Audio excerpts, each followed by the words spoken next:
Hey guys, Travis Gillespie here. Today we're looking at classifying lines, and this first example says, let's classify each pair of lines. So go ahead and highlight that there, and let's take a look at our first problem. So it looks like I have two lines, they're intersecting each other, and we're given that the angle here is 90 degrees. Well, before we move forward, let's just consider what the measure of each of the other angles are as well. Well, if I'm just looking at this line running across, let's give it a name. I'm going to call it line L. Well, I can see here that line L, it's a straight line, and I know that all straight lines have an angle measure of 180 degrees. So this entire angle is 180 degrees. I'll just put that right up here, 180 degrees. And I know that this measure here is 90 degrees.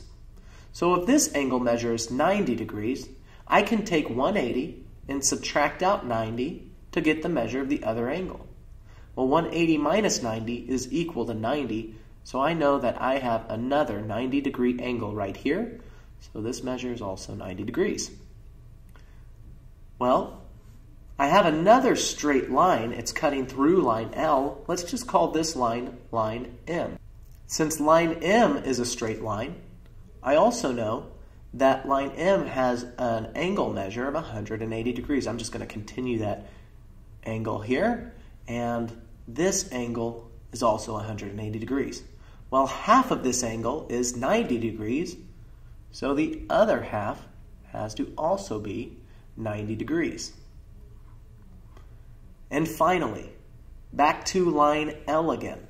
This bottom half has to have an angle measure of 180 degrees, and we can finalize this last angle by putting a 90 degree marker on it. Also has to be 90 degrees because the other half of this line is 90 degrees. And what we see here is that we've just created a full circle. So we have 4 angle measures of 90 degrees, which means we'd have a total of 360 degrees. Let's go back to line L for a second.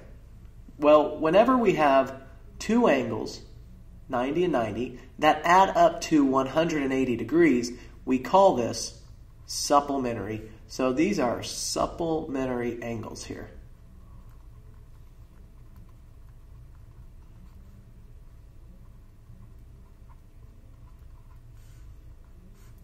I'm going to go ahead and erase this arrow. But let's move forward from here. I have line L and line M, and they're intersecting each other. So over here, I'm just going to make a couple of notes that these lines intersect, and they also create 90 degree angles or right angles. So I'm going to make another note here. They form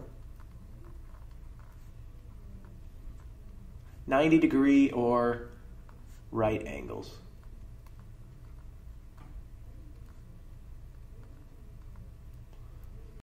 Let's fix that S just a little bit. So whenever we have lines that intersect or form 90 degree angles, such as line L and line M, we call these perpendicular lines. Let's go ahead and write that down here.